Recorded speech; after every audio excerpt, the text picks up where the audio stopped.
오직 믿음, 오직 성경, 오직 은혜로만, 이 세 가지 슬로건은 지금부터 497년 전에 경제개혁을 횃불을 들었던 루터의 개혁의 핵심 표어입니다.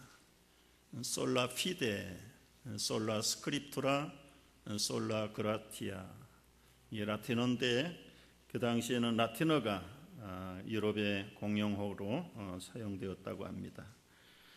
1000년 동안 로마 서방교회가, 천주교회가 유럽 전체를 장악을 했어요. 종교뿐만 아니라 정치까지 장악을 해서 군림을 해온 그런 시대에 루터는 비텐베르그 성전 예배당 문에다가 95개 조항 공개 토론하자, 감히 교황청을 대하여 개혁신앙의 기치를 들면서 소위 종교개혁이 시작이 되었던 것입니다. 그래서 세계교회가 10월 마지막 주일 10월 31일을 종교기념일로 지킵니다. 루터는 엄숙한 기독교 가정의 분위기 속에서 태어났고 자랐어요. 아버지의 바람대로 법률가가 되기를 위해서 법학대학에서 공부를 했고 석사학위도 받았는데 어느 날 친구하고 길을 가다가 하늘로부터 내성과 벼락이 옆에 가던 친구에게 떨어져서 자기도 무의식 가운데 손을 들고 성 안 나요. 그때는 다 성인들의 이름으로 기도를 했으니까 나를 도와주소서, 내가 수사가 되겠습니다. 이건 무의식 중에 너무 놀래가지고 자기를 하나님 앞에 바친다고 고백을 하고 2달 만에 모든 걸 정리하고 수도원에 들어가 수도사가 됐습니다. 수도사가 된 하루 일과 중에는 대부분 참회하고 회개하고 죄를 고백하는 일로 보내기 시작을 했는데, 오늘날처럼 우리가 주님의 이름으로 하나님께 직접 회개하고 기도하는 게 아니라 지금도 로마 천주교회가 그렇게 하듯이 신부님을 찾아가서 고해성사를 하는 거예요. 고해성사를. 자다가도 생각이 나면 가고, 길을 가다가도 생각이 나면 또 가서 고백하고, 얼마나 많이 찾아다녔는지 아주 귀찮을 정도로, 그 기록에 보니까 한 번은 6시간 동안 죄를 고백한 적이 있다. 참 읽고 제가 너무 감동을 받았어요. 여러분, 우리가 6시간 동안 내 죄를 찾아서 고백할 수 있을까요? 그리고도 와가지고는 또 생각나면 또 가고. 그러니까 이 신부님이 루터야, 이제는 살인죄나 아주 큰 죄가 아니라면 좀 모아가지고 한꺼번에 와라, 한꺼번에. 그럴 만큼 참여하고 회개를 했지만 그럴수록 그 마음속은 공허하고 하나님이 자기 죄를 용서해 준다는 확신이 들지 않고 회의가 들기 시작합니다. 그래서 소위 성지순례라는 관례를 따라서 독일에서 저 로마까지, 이태리 로마까지 교황청에 가가지고 맨무릎으로 교황청 그 계단을, 베드로 성당의 계단을 올라가 살갗이 까지고 피가 나고 뼈가 드러나고, 그러면서도 철저하게 자기를 회개하고 참여하는데 얼만큼 그렇게 고행을 하고 경건을 힘쓰는데 마음속에 일어나는 것은 이건 아니다. 이건 절대로 아니다. 이래가지고 죄 용서를 받고 구원을 받는다면 몇 사람이나 구원받을 수 있겠느냐. 오히려 실망을 하고 다시 돌아왔습니다. 신부가 되어서 신학대학에서 성경을 가르치고 제자들을 가르치는데 갈라디아서를 가르치고 로마서를 가르치다가 오늘 본문의 말씀을 맡게 됐어요. 이 복음은 모든 믿는 자들에게 구원을 주시는 하나님의 능력이라. 여러분, 우리가 단순하게 읽어도 이게 무슨 뜻인지 다 아는데, 루터는 그동안 수없이 읽었던 말씀이지만 자기 어떤 교리화의 편견과 주관적인 생각이 있으니까 평범한 구원의 복음을 읽어도 그 뜻을 못 알아듣어요. 여러분, 복음은 복된 소식이잖아요. 구원받는다는 복된 소식이고 예수님이 대신해서 우리를 위해서 죽으시고 부활하셨다는 굿뉴스잖아요. 영원한 생명을 주시는 복음이잖아요. 근데 이 복음은 누구에게 준다? 민족을 초월하고 사람을 차별하지 않고 믿기만 하는 자에게 모두에게 주시는데, 구원을 주시고 이 구원은 우리의 힘쓰므로 되는 것이 아니라 하나님의 능력으로 된다는 이 간단한 복음의 진리를 그는 깨닫지 못했던 거예요. 선을 행하고 참회하고 경건을 하고 금식을 하고 고행을 하고 그리고는 율법대로 따라 지키려고 애를 쓰는 인간의 행위가 구원을 가져오는 줄 알았다. 그런데 이 말씀을 아주 가볍게 눈이 열려서 깨닫게 됩니다. 이 복음은 모든 믿는 자에게 구원을 주시는 하나님의 능력이라. 이 말씀을 깨닫고 나니까 루터는 완전히 사람이 어둠의 눈이 활짝 열리고, 그리고는 그 마음속에 의심과 회의와 하나님의 존재에 대해서 도무지 불안했던 것들이 싹 거치면서 이제는 하나님이 나를 사랑하셔서 복음을 주셨구나. 그리고 보니까 세상이 온통 달라 보여요. 여러분, 참 이상해요. 이렇게 쉬운 복음인데도 사람이 자기 편견 그리고 자기 주관에 갇히면 손에 쥐어줘도 몰라, 입에 넣어줘도 모르는 겁니다. 그러니까 오늘 이런 기회를 통해서 혹시 내가 어떤 내 주관과 편견 속에 갇혀 있지 않는지 한번 좀 돌아다보고 바꿀 수 있으면 개혁하는 주일이 되면 좋겠어요. 사람이 끼고 있는 안경 색깔에 따라서 세상은 다양하게 비칠 수 있어요. 그러나 하나님이 주시는 믿음이라는 렌즈를 통해서 바라본다면, 우리가 복음을 받고 하나님의 자녀가 되고 구원을 받는 것은 우리의 힘씀도 노력도 우리의 무슨 선행의 열매로 주는 것이 아니에요. 차별 없이 조건 없이 그저 무조건 베풀어 주시는 하나님의 능력과 구원으로 우리가 하나님의 자녀가 되었고 제사함을 받고 천국의 백성이 되었다는 이 놀라운 기쁨 속에 루터의 삶은 완전히 뒤집어졌습니다. 오직 믿음으로, 의인은 믿음으로 말미암아 삽니다. 깨닫고 나니까 자기가 지금까지 몰랐던 것, 속았던 것, 그리고 유럽 전역의 모든 국민들이 다 속고 있는 것이 너무너무 답답해서 견딜 수가 없는 거예요. 침묵할 수가 없는 거예요. 그때의 유럽의 모든 소위 말하는 성도들이나 국민들은 왜 그렇게 매도를 당할 수밖에 없었는가? 성경이 없으니까요. 성경을 보고받아가 걸리면 아예 그냥 감옥에 가고 화형당하고, 그래서 신부들만 성경 꺼내가지고 그것도 라틴어로 된 성경만 꺼내서 읽고는 심지어는 자물쇠를 7개씩 채워서 보관을 해야 되고, 그래서 완전히 시민들을 문맹화시켜버리는 그게 중세시대의 모습이었습니다.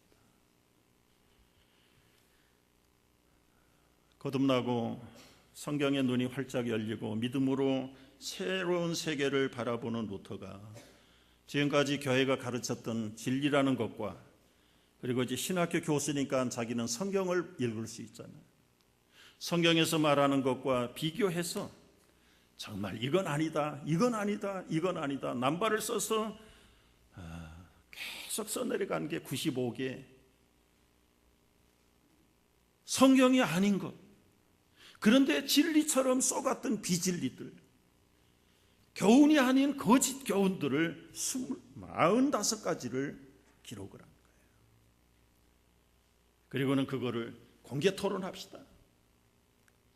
그것이 오늘 우리가 말하는 개혁교회의 종교개혁의 횃불을 들게 된 동기가 됐어요. 어젯밤에도 95개 조항을 제가 번역된 것을 쭉 읽어보면서요, 그저 한두 가지만 여러분과 나누면 이런 것들이 대부분은 다 그 당시에 면죄부를 팔았는데, 그 면죄부하고 관련된 성경이 아닌 비진리를 너무 국민들을 기만하고 영적으로 아주 장님을 만들어 버리는 그 교회의 가르침의 거짓 가르침에 대해서 참을 수가 없어서 공개 토론하자고 붙였던 것이 유럽 전역에서 햇불처럼 일어나기 시작을 하고, 그건 아니다. 이제는 우리가 성경으로 돌아가지 않으면, 주님의 믿음으로 돌아가지 않으면, 오로지 정말 주님의 은혜로 돌아가지 않으면 우리에게는 소망이 없다는 사실을 알고 종교개혁의 햇불이 아주 들불처럼 일어나게 된 것이 1517년 497년 전의 일이었습니다. 면죄부의 4가지, 한 서너 가지를 보면 이런 내용들이에요. 이제 죽어가는 임종 환자에게 연옥 문제를 내세워 가지고 종교상의 속죄를 보류하는 사제들의 행위가 옳으냐. 죽어가는데 지금 용서해주고 참회를 듣고 용서를 해줘야 되는데, 이 뒤에는 면죄부를 안 사면 당신의 죄는 용서받지 못한다. 그래서 결국은 돈을 내게 만들고 면죄부를 사게 만들고, 그런 배경 대부분 다 95개 조항이 어느 성경에서 그렇게 가르친 적이 있냐. 교황의 면죄부로서 인간이 모든 형벌로부터 해방되고 구원을 받을 수 있다고 가르치는 것은 아주 큰 죄를 범하는 것이다. 성경에 어디 교황이 죄를 사할 수 있다고 가르친 것이 있냐. 또 연복의 안에 던진 돈이 딸랑 소리를 내면 그 소리의 크기에 의해서 먼저 지옥에 있던 우리 가족의 영혼이 천국으로 점점 올라간다. 그래서 더 많은 돈, 큰 돈을 내게 만드는, 그것이 과연 성경적이냐. 이런 종류의 95개 조항을 아예 공개적으로 벽에다가 걸고 도전을 했던 것입니다. 그런데 이제 시대가 루터를 루터되게 만들었어요. 옛날에 아주 최고의 권력을 장악하고 있을 때는요, 감히 살아남지 못하지요. 그런데 이제는 1000년이 지나가다 보니까 교황청은 교황청대로 부패하고, 또 이 얼마나 정권을 유럽의 모든 나라들이 독일, 영국, 불란서 할 것 없이 왕을 세우려면 교황청의 허가를 받아야 돼. 지금 있던 왕도 교황청에서 아주 파이어를 시켜서 옷을 벗기는 그런 권력이 그들에게 다 넘어가 있어. 권력 뒤에는 언제나 이 재물이 따라붙어. 그러니까 교황청은 엄청난 거부였고, 그 권력이 막강했던 것입니다. 불란서의 헨리 4세는 아주 수치스러운 일들을 교황이 있는 저 알프스 산맥에 그 눈 내리는 추운 겨울날 맨발로 서가지고 무릎을 꿇고 교황에게 용서를 빌고 겨우 자기의 왕권을 회복하는 그런 절대 권력을 가진 그 시대에, 여러분, 절대 권력은 절대 부패를 가져온다고 그러잖아요. 1000년 동안이 그런 정치와 신앙을 잡고 있다가 이제는 민족들마다 꿈틀대기 시작하는 거예요. 우리가 언제까지 저들의 지배를 받아야 되느냐. 우리도 우리의 민족의 국가를 만들자. 그래서 유럽에 있는 나라들이 점점 교황에게 등을 돌리기 시작을 하고, 등을 돌렸다는 말은 조공을 안 바치고 세금을 안 내고, 이게 이제 교황청은 재정으로 압박을 받기 시작을 하고, 그리고 권력도 점점 약화되고, 유럽의 나라들이 자기 나름대로 왕들을 세우고 국가를 만들어 강화를 시키니까 점점 힘을 잃어버리게 되었어요. 거기다 이제 사람들의 생각이 깨어나기 시작하면서 소위 말하는 르네상스 문해 부흥 시대가 열리기 시작합니다. 야, 우리가 교황을 위해서 존재하냐? 교회가 우리를 위해서 존재해야지. 신앙에 완전히 주객이 전도되는 발상들을 하기 시작을 하고, 그리고는 죽어서 천국 가는 것도 좋지만 살아서 우리가 천국을 경험해야 되지 않냐. 그래서 이 신앙적인 가치관들을 다 뒤집기 시작하는 개인주의가 성행하고, 다 시대적인 반동에서 오는 역작용인데, 옳은 얘기에 옳은 결과들인데, 이제 오늘 우리가 종교개혁주의를 맞이해서 한번 생각을 해봐요. 개혁은 그때만 필요한 것인가? 오늘 우리가 살고 있는 이 시대의 영적인 형편은 어떤 것인가? 한번 점검을 해보고 진단을 해볼 필요가 있다. 오늘 우리가 살고 있는 이 시대가 너무 개인적으로 자유하다 보니까 자유가 오히려 방종을 불러가지고 진리를 비진리로 만들고 거짓을 거짓 교훈을 진짜 교훈처럼 다 개인주의가 극치를 이루고요. 남자들이 우통 벗고 다니는데 남녀 평등 시대에 여자는 왜 우통 못 벗냐?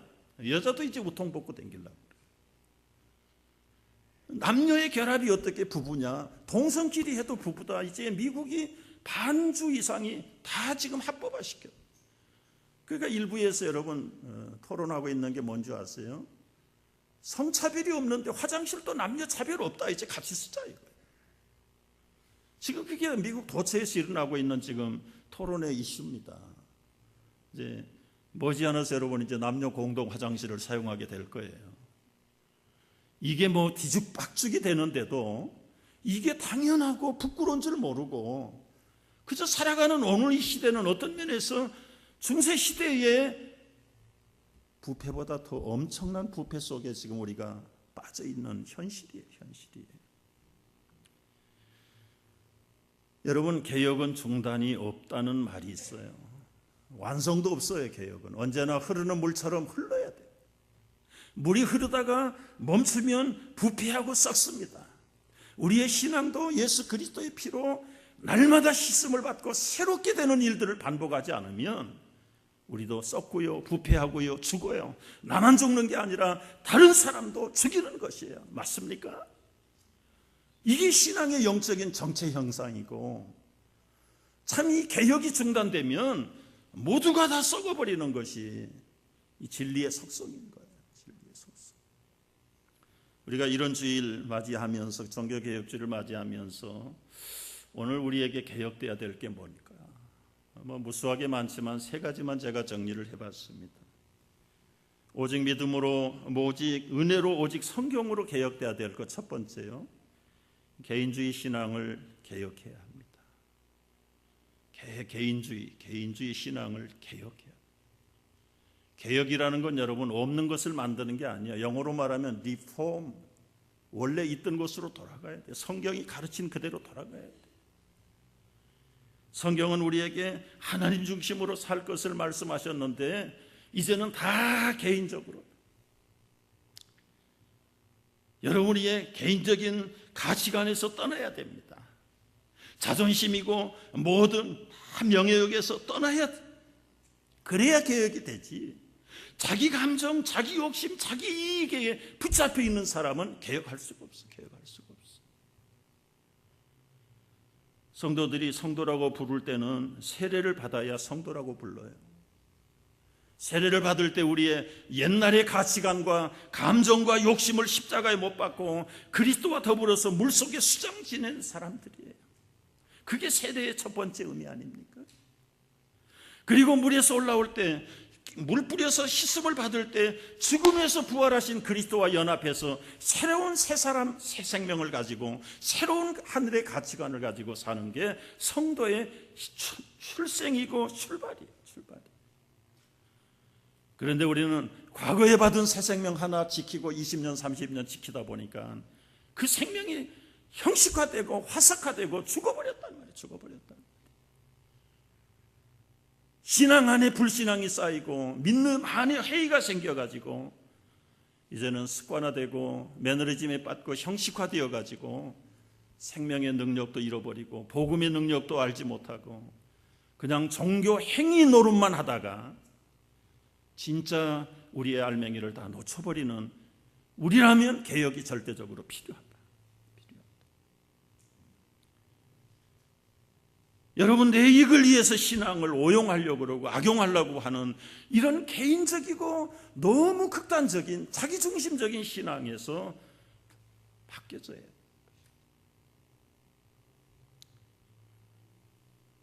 마귀는 자꾸 모이지 못하도록 이런 핑계 저런 환경들을 만들어가지고 여러분 잘 타는 장작도 흩어놓으면 꺼져가는 불도 모아놓으면 활활 타는데 바쁘다는 핑계로 자기 생활에 열심히다는 충실하다는 핑계를 앞세워서 모이기를 피하는 어떤 사람들의 습관처럼 자꾸 흩어지게.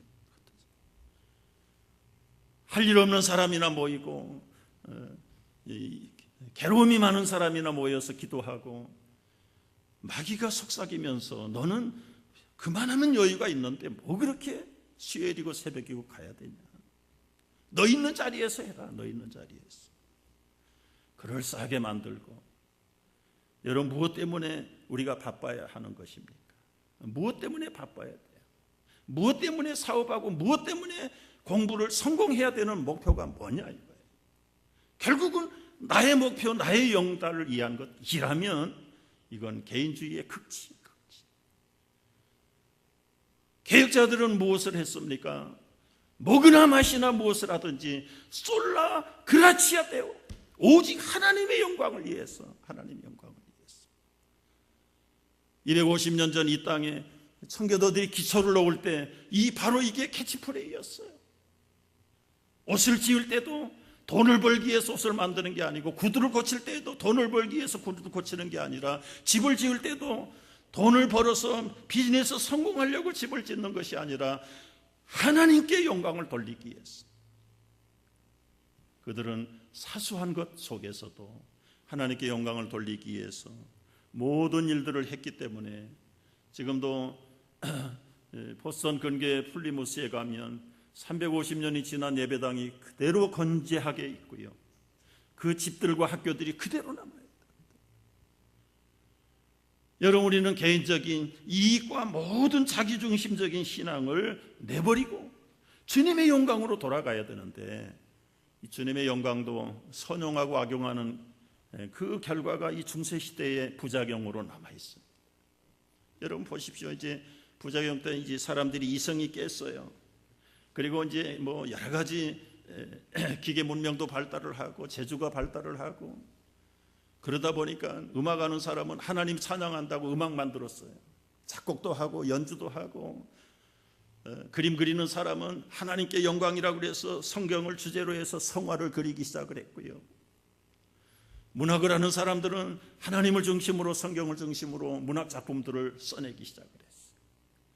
이 모든 것들을 만들다 보니까 이제는 이걸 홍보해야 됩니다. 홍보하고 연재하고 전시하고 사람들을 불러 모으고 모여서 축하하고 먹고 마시고 춤추고 파티하다가 진짜 영광을 받으셔야 될 주님은 온데간데 없고, 그들의 이름만 지금까지 유명인으로 남아있다. 결국은 하나님 빙자해가지고 자기들의 이름만 남겨놓고 간 게 르네상스의 그 잔재들이 부작용입니다. 여러분, 오늘 성도들이 무엇을 위해서 열심히 뛰어야 되는가? 결국은 하나님 영광하다고 하면서 하나님께 영광은커녕 자기 영역을 드러내고 자기의 이익을 재료로 삼으려고 한다면 이것은 중세시대나 오늘날이나 개혁돼야 될 부분들입니다. 그래서 이 개인적인 신앙 중심이 하나님 중심으로 개혁이 돼요. 두 번째는 교회를 교회답게 개혁을 해야 합니다. 여러분, 교회는 영적 공동체입니다. 교회 머리는 예수 그리스도입니다. 목사님 그거 다 알아요. 성경이 이상 얘기를 한 게 없어요. 그런데 알면서도 왜 머리 중심에 지체가 붙어있는 지체 역할을 제대로 안 하느냐, 이걸 한번 우리가 깊이 생각을 해봐야 될 거예요. 여러분, 머리 되시는 예수님 밑에 붙어있는 우리 기관들이, 지체들이 다 분량에 따라서 은사와 재능과 달란트를 다양하게 받았어요. 그럼 하나님께서 맡기신 나만이, 여러분만이 가지고 있는 은사와 달란트를 통해서 열심히 개발하고 열심히 성경적인 표현대로 장사를 해서 더 건강하고 더 많은 주님의 몸된 교회를 세워나가야 되는데, 재주가 내 재주인 것처럼 뽐내고 그러면서 머리에 지시는 받지 않고, 어떤 사람은 달란트 받아가지고 힘들고 귀찮다고 땅에 묻어버리는 사람도 있고요. 어떻게 교회가 교회 되겠느냐 말이에요. 우리 몸에 지체가 나는 피곤하니까 일 안 하겠다, 심장이 일을 안 한다, 그러면 다 전체가 죽어버립니다. 간장이 나는 오늘 휴업이다, 하루만 쉬어보십시오. 다 죽어버려. 다 온몸이 다 죽어버립니다. 새끼발가락, 나는 오늘 파업이다. 이름도 빛도 없는 새끼발가락 하나만 아파도 온몸을 쩔뚝거리면서 균형을 잃어버리는 것이다. 귀하고 선한 것이 어디 있는가? 우리의 역할이, 우리에게 주신 은사와 달란트가 다 다양한데 거기서 기적이나 하고 누가 높으냐, 누가 중요하냐, 천하냐 싸움이나 한다면 교회를 교회답게, 몸을 몸답게 키워가느냐 말이죠. 우리가 이 평범한 성경의 가르침에 교회관 하나도 제대로 이해를 하지 않으려고 하고 알면서도 세우려고 하지 않는다면 오늘이야말로 우리에게 종교개혁이 필요하단 말이에요. 성도는 거룩한 집단입니다.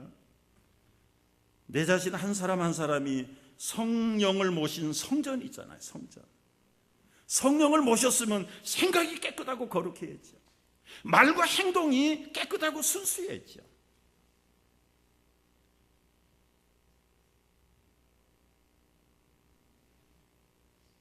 불신자들이 감히 두려워가지고 접근을 못하고, 접근을 하면은 뵐 것 같이 신앙에 날이 서 있는 그런 사람들이 이 개혁자들의 모습입니다. 이 세상에 이런 사람을 보낼 때 성경을 말하기를 그리스도의 엠베서더, 오염되고 부패한 냄새가 나는 세상에 이런 거룩한 성도가 갈 때 그 사람은 그리스도의 향기가 됩니다. 그리스도의 향기. 여러분, 세상의 불신자들이 성도를 손가락질하고 교회를 손가락질하는 건 누구의 책임도 아니라 우리 공동의 책임도, 공동의 책임. 여러분들이 믿지 않는 사람들 속에 나타날 때 그 사람들의 반응은 무엇입니까? 정말 앉아 따라가도 온매무새를 다시 고쳐내고 참 언행심사가 어떻게 해서라도 흐트러지지 않으려고 하는 그런 반응이 나타난다면 주님이 기뻐하시는 개혁의 성도의 자세인 줄로 믿습니다. 교회가 교회답게 개혁돼야 되는 것이 오늘 우리들이 힘쓰고 기도해야 될 거예요. 세 번째 개혁돼야 될 것은 말씀이 없는 신비의 체험에서 개혁돼야 합니다. 제가 한국에 이번에 방문해서 너무 이단들이 극성을 부린다고 그래서 궁금했어요. 통계가 궁금해서 그 이단 전문하는 우리 동문 목사님이 계세요. 그분에게 제가 SNS를 통해서 물어봤어요. 목사님, 한국에 하나님이 몇 명이나 있어? 그랬더니 한국에 하나님이 47명 있답니다. 47명 있대요. 그 47명 속에 세뇌되고 포섭되어 가지고 들어간 미혹받은 성도들이 얼마인가? 성도라고 말할 것도 없고 이단의 집단의 머릿수가 얼마인가? 여러분 들으면 깜짝 놀래요. 350만 명이랍니다. 350만 명. 놀라지도 않아. 너무 기가 막혀서 안 놀래요? 여러분 35만도 많은데 350명이 지금 미혹을 받아가지고 그 이단 집단에 들어가 있는 거예요. 제가 충청도 청주라는 데 갔어요. 여러분 한국 여성들은 지금 낮에 시간은 다 일하러 가고 맞벌이 하러 가고요. 교회들도 낮 공부가 안 돼요. 그런데 이단 교회라는 데를 지나는데요. 그것도 젊은 여성들이 대낮에 막 몰려가 왔다 갔다 정신. 한 사람도 아니에요. 전부 한 사람씩 데리고 짝을 지어가지고. 저는 평소에 이단에 빠진 사람은 뭔가 좀 모자라는 사람이고 뭔가 한쪽에 좀 갖추지 못한 사람인 걸로 착각을 했어요. 제 눈으로 똑똑히 봤습니다. 다 핸섬하고요, 멀쓱하고요, 다 젊은 사람들, 다 젊은 사람. 지금 낮에 교회 모임이 안 되는데 거기는 바글바글이 바글바글. 그들의 전도 대상자가 누군지 아세요? 불신자가 아니고요, 기성교회입니다. 교회에 세가족으로 새신자로 가장을 해가지고 등록을 하고, 열심히 나오고 헌금도 많이 드리고, 그리고는 자기 패를 우연히 만난 것처럼 해가지고 전도했다고 데리고 오고, 매일 한 사람, 두 사람, 세 사람씩 전도해서 들어오고, 그래가지고 교회에서 인정을 받고 많은 사람들이 이웃이 생기면 이제 그때부터 교회의 비리가 뭐가 있나, 목사님 흉볼 게 뭐가 있나 찾아가지고는 그걸 편당을 만들고 불평을 불질러가지고 결국은 교회 분란을 만들어서 목사님 쫓아내고 교인들 쫓아내고 차지하는 거예요. 차지하는 거예요. 그래서 제가 연락했어요. 우리 문에도 신천지 출입금지 팻말을 붙여라. 그래서 지금 붙여놨어요. 뉴욕에도 오래전에 들어왔다는 정보를 제가 받았어요. 여러분, 마귀가요 얼마나 위장 전술을 잘하는지 몰라요.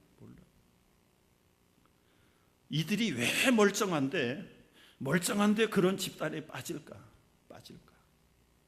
원인은 하나입니다. 이 말씀이 없어서 그래요. 성경 말씀 얘기하면 목사님 그거 성경에 있는 말씀이잖아요. 성경에 없는 말씀 해주세요. 여러분, 성경에 없는 말씀이 어떻게 진리입니까? 성경에 없는 신비가 무슨 참 진짜 신비예요? 사람들은 성경을 무시하고 성경을 덮어놓고요, 성경 밖에 이상한 신비 체험을 추구하는 그 영적인 욕구, 본능이 있단 말이에요. 본능이 있어요. 말씀을 읽다가 말씀의 신비를 체험하고 말씀 속에 계시는 육신이 되어 말씀이 되신 예수님을 만나고 영적인 체험이 말씀 속에서 이루어져야 되는데 말씀은 필요 없다는 거예요. 그러다가 결국은 그들의 미혹의 영에 딱 걸린 거예요. 미혹의 영에 걸리면 여러분 어떻게 되는 줄 아세요? PhD가 있어도 못 빠져나와요. 부모를 배신하고 아들, 딸들이 거기 들어가서 1년, 2년, 3년씩, 지난 순간은 어느 어머니가 딸 찾으러 갔다가 딸의 배신을 받고는 너무 비관이 돼서 목숨을 끊었다는 뉴스도 신문에 나옵니다. 이 국가가 어떤 면에서는 사이비 종교를 단속을 해야 되는데 이제는 국가도 진리의 잣대가 없어요. 다 짓지 못하는 벙어리들이 돼가지고 거짓과 미혹의 영이 판을 쳐도 이제는 아무도 거기에 브레이크를 걸 만한, 여러분 온전히 그들의 미혹의 영에서 건져낼 수 있는 것은 변함이 없는 진리의 말씀뿐입니다. 솔라 스크립투라. 중세시대가 말씀이 없으니까 사제들이 술 취해가지고 술 타령하면 그걸 진리로 받았다는 이야기까지 나와요. 성직을 다 돈 받고 사고 팔고 했으니까 글자도 모르는 돈 많은 사람이 신부의 성직을 사가지고 술 중독이 걸려가지고 글자를 못 읽는데, 그저 그들은 전부 금전만 수탈하려고 하는 그런 어떤 종교적인 아이디어만 내가지고 백성을 죽이고 진리를 무너뜨리는 그 시대가 종교개혁의 시대였다면 오늘날도 흡사하다. 오늘날도 흡사하다.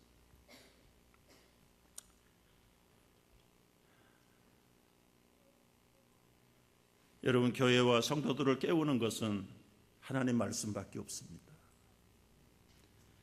성경은 하나님이 보여주신 진리고 이 성경은 우리 신앙의 표준이에요. 생명이에요. 이 말씀 안에 진리가 있고 이 말씀 안에 신비가 있는 거예요. 학교에서 공부하는 학생들이 교과서가 없다. 그럼 무엇을 가르치고 무엇을 배울 것입니까? 우리 성도들에게 기본적인 텍스트, 성경이 우리의 기본적인 표준이에요. 표준. 이 성경을 모르고 성경을 제대로 배우지 않으면 그 다음에 찾아오는 미혹은 이상한 체험주의, 감정주의, 그게 우리를 가만 놔두지 않아요. 여러분, 드릴 말씀 많지만 오늘 3가지 말씀드렸어요. 우리 개인적인 신앙을 내 이익의 집단으로 삼고 내 자존심의 카바로 삼고 그런 것들을 다 내버리고 하나님 중심으로 돌았어요. 교회를 교회답게 하기 위해서는 공동체로 모여야 돼요. 모여서 기도하고 모여서 말씀 듣고 모여서 말씀을 가지고 또 나가서 전도하고, 이 기본적인 얘기 빤하다고 생각하십니까? 여러분, 개혁돼야 될 부분이에요. 진리는 평범한 데 있지 어디 무슨 저 산골에 어느 도굴에 있는 거 아니에요. 성경 안에 다 듣고 듣는 말씀, 그 기본적인 경우의 말씀들을 우리가 말씀대로 지키지 않기 때문에 개혁이 필요한 것이죠. 오늘 이 시대에 정말 우리가 다시 한번 새롭게 돼야 될 것은 신비보다는 말씀 속의 신비가 영원한, 여러분 어떻게 말씀이 육신이 되어 예수님이 오신다는 말입니까? 그 자체가, 인카네이션 자체가, 도성이신 자체가 신비, 도성이신 자체가. 우리가 이 말씀을 사모하다가 보면 이 하나님의 신비를 우리도 체험하게 될 것이고, 그래서 이 말씀을 우리 가정에서 읽고 자녀에게도 가르치고, 이 사회가 이 말씀에 스탠다드가 없기 때문에 정치인은 정치인대로 갈팡질팡이고, 철학자는 철학자대로 모든 사람들이 갈 길을 잃어버렸는데, 바로 우리 삶에 내비게이신 말씀이었기 때문에 이 말씀을 회복하는 우리 종교개혁주일 되시기를 주의 이름으로 축복합니다.